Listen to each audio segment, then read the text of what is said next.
Na hii ni Mnyalu TV. Msanii wa muziki wa Singeli Meja Kunta amekuja kushare namna ambavyo ameumizwa na msiba mamake ambaye amepumzishwa siku ya jana Temeke, Dar es Salaam.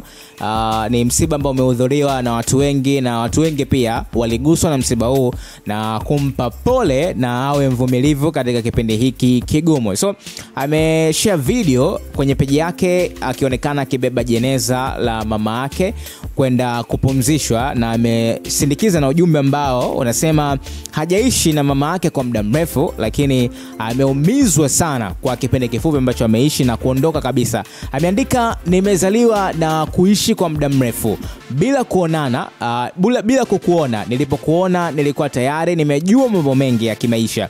Kwa huu muda mchache niliopata kufurahi na wewe, ndio muda unaisha wa kubakia kwenye hii dunia.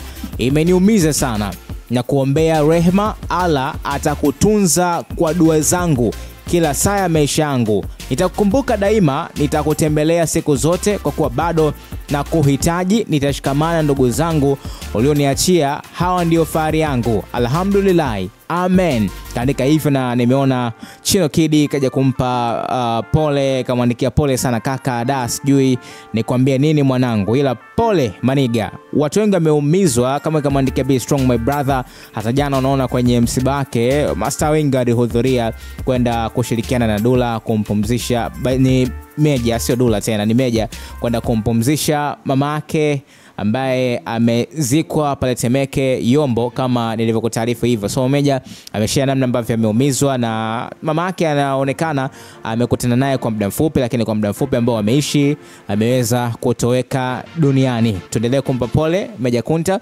kwa hili ambalo amelipitia. Usisahau kusubscribe na turn on notification ili uwe kwanza kupata habari ambazo zinawekwa hapa. Na hii ni Mnyalu TV.